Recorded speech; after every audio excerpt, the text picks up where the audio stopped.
Hello বন্ধুরা, সবাইকে স্বাগত জানাই স্টাডি সাকসেস কোচিং সেন্টারে। বন্ধুরা, তোমরা যারা গ্রাম পঞ্চায়েত এক্সামের জন্য প্রিপারেশন নিচ্ছ, তো তোমাদের জন্য আজকে আমরা জিকের 32 নম্বর ক্লাস নিয়ে হাজির হয়েছি। এর আগে আমরা 31খানা ক্লাস করেছি, যারা দেখোনি দেখে নেবে। একদম বাছাই করা কোশ্চেন আনসার আমরা আলোচনা করি প্রত্যেক দিন।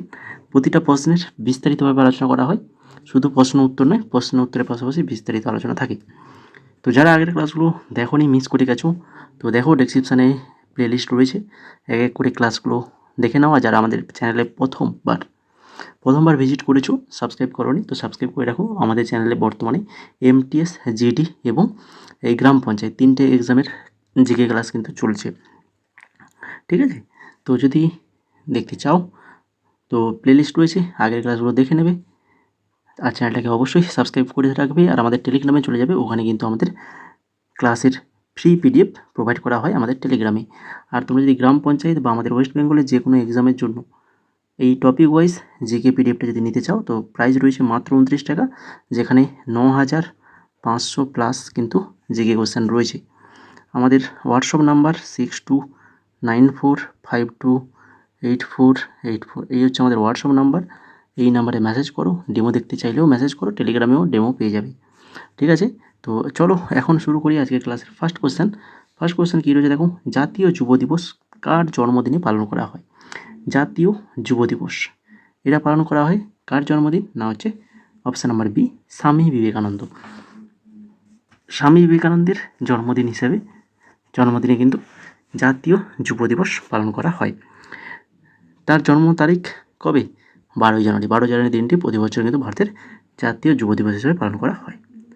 তারপরে দেখো 2 নম্বর কোশ্চেন, কোন অঙ্গাণু প্রোটিন সংশ্লেষে সাহায্য করে? কোন অঙ্গাণু প্রোটিন সংশ্লেষে সাহায্য করে? সঠিক অ্যান্সার কী হবে?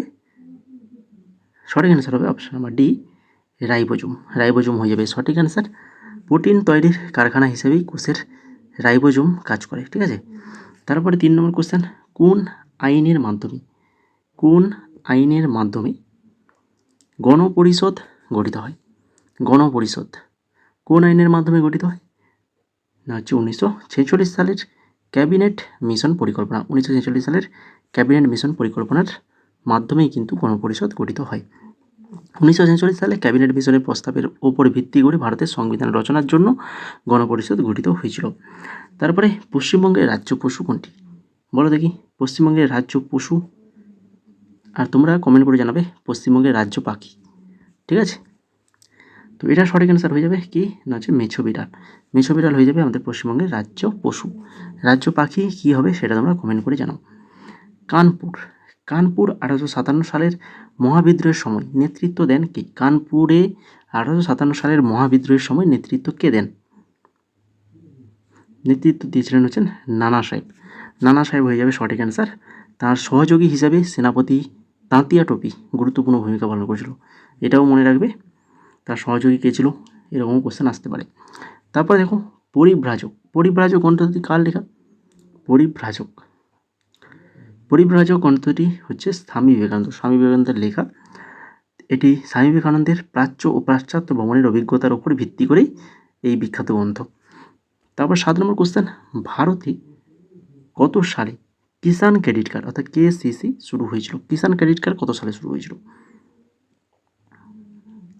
1998 সালে এটা শুরু হয়েছিল। 1998 সালে আগস্ট মাসে কৃষকদের স্বল্পমেয়াদী ঋণের সুবিধার্থে কিন্তু এই কিষাণ ক্রেডিট কার্ডটা চালু হয়েছিল। তারপরে আইআরডিপি বা সমন্বিত গ্রামীণ উন্নয়ন কর্মসূচি কত সালে শুরু হয়েছিল? আইআরডিপি কত সালে শুরু হয়েছিল? সমন্বিত গ্রামীণ উন্নয়ন কর্মসূচি এটা শুরু হয়েছিল 1980 সালে শুরু হয়েছিল।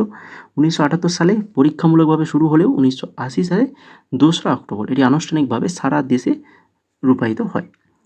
9 নম্বর কোশ্চেন, কোন পঞ্চবার্ষিকী পরিকল্পনার মূল উদ্দেশ্য ছিল দারিদ্র্য দূরীকরণ? কোন পঞ্চবার্ষিকী পরিকল্পনার মূল উদ্দেশ্য ছিল দারিদ্র্য দূরীকরণ? না, সেটা হচ্ছে পঞ্চম পঞ্চবার্ষিকী পরিকল্পনা। 5 নম্বর যে পঞ্চবার্ষিকী পরিকল্পনা সেটাই পঞ্চম পঞ্চবার্ষিকী পরিকল্পনা, যেটা হচ্ছে 1974 থেকে 1979 সাল পর্যন্ত, ঠিক আছে? তো এর মূল লক্ষ্য ছিল দারিদ্র্য দূরীকরণ ও আত্মনির্ভরশীলতার উপর সবচেয়ে বেশি জোর দেওয়া হয়েছিল। তারপরে 10 নম্বর কোশ্চেন, প্রাচীন পলি সমৃদ্ধ মাটিকে কী বলে? প্রাচীন পলি সমৃদ্ধ। প্রাচীন মানে পুরনো, পুরনো তো হলে কী হবে? ভাঙাচোরা জিনিসপত্র, তাই ভাঙ্গার, তাই তো? নবীন হলে খাদার, পুরনো হলে ভাঙ্গার। তো নদীর দূরবর্তী অববাহিকা প্রাচীর পলিমাটিকে ভাঙ্গার এবং নবীন পলিমাটিকে বলা হয় খাদার বলা হয়। তো এই ছিল আজকের গুরুত্বপূর্ণ 10খানা কোশ্চেন, একদম বাছাই করা কোশ্চেন। এর আগেও আমরা একদম বাছাই কোশ্চেন কিন্তু আলোচনা করেছি। ক্লাসগুলো দেখে নেবে। আজকের ক্লাসটা ভালো লাগলে লাইক, কমেন্টস, শেয়ার এবং চ্যানেলটাকে সাবস্ক্রাইব করে আমাদের সাথে যুক্ত থাকবে। টেলিগ্রামে চলে যাও। আমাদের বর্তমানে যে সকল পিডিএফগুলো অ্যাভেলেবল রয়েছে তোমরা স্ক্রিনের মধ্যে দেখতে পাচ্ছ, খুবই স্বল্প প্রাইসে এর ডেমো কিন্তু আমাদের টেলিগ্রামে দেওয়া রয়েছে, দেখে নিতে পারো, বা আমাদের হোয়াটসঅ্যাপ নাম্বারে মেসেজ করে তোমরা কিন্তু ডেমো লিঙ্ক পেয়ে যাবে। তোমাদের যদি কোনো এক্সামের প্রিভিয়াস ইয়ার বা টপিক ওয়াইজ কোনো যদি জিকে বা ইংলিশ পিডিএফ প্রয়োজন হয় তো আমাদের হোয়াটসঅ্যাপ নাম্বারে মেসেজ করো। বর্তমানে আমাদের কাছে SSC MTS, steno, CGL, CHSL, RRB group D, NTPC, phase 13, SSC phase 13, SSC CGL, SSC CPO, ঠিক আছে, রেলওয়ের জন্য, রেলের সকল এক্সামের জন্য জেনারেল অ্যাওয়ারনেসের 12,000 প্লাস কিন্তু কোশ্চেন আনসারের পিডিএফ রয়েছে। সায়েন্সের 8,500 প্লাসের কোশ্চেন আনসারের পিডিএফ রয়েছে। তাছাড়া তোমরা এসএসসির যে কোনো এক্সাম দিতে যাও না কেন তার জন্যও কিন্তু 10,000 plus topic wise general awareness রয়েছে এবং টপিক ওয়াইজ বাংলা ব্যাখ্যা সহ ইংলিশের রয়েছে, ঠিক আছে। তো এই সকল পিডিএফ স্বল্প প্রাইসের মধ্যেই আমাদের কাছ থেকে তোমরা কিন্তু পেয়ে যাবে। তো আমাদের হোয়াটসঅ্যাপ নাম্বার 6294528484, এই নাম্বারে মেসেজ করো যদি তোমরা নিতে চাও। আর যে ওয়েস্ট বেঙ্গল এক্সামের জন্য যে পিডিএফের কথাটা বলেছিলাম প্রথমে, তো তার যদি ডেমো দেখে নাও, এই যে আমি দেখিয়ে দিচ্ছি এখানে, এই টপিকগুলো রয়েছে সায়েন্স, হিস্ট্রি, জিওগ্রাফি, ভারতের সংবিধান, strategy, computer, economy, current affairs, এগুলো রয়েছে। এইভাবে কোশ্চেন আনসার এবং তার সঙ্গে এক্সট্রা নোটস। তো এইভাবে কিন্তু পিডিএফগুলো সাজানো হয়েছে।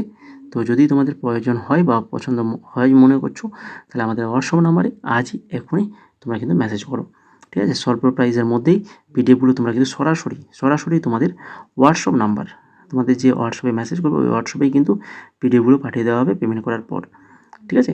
তো যদি নিতে চাও তো মেসেজ করো।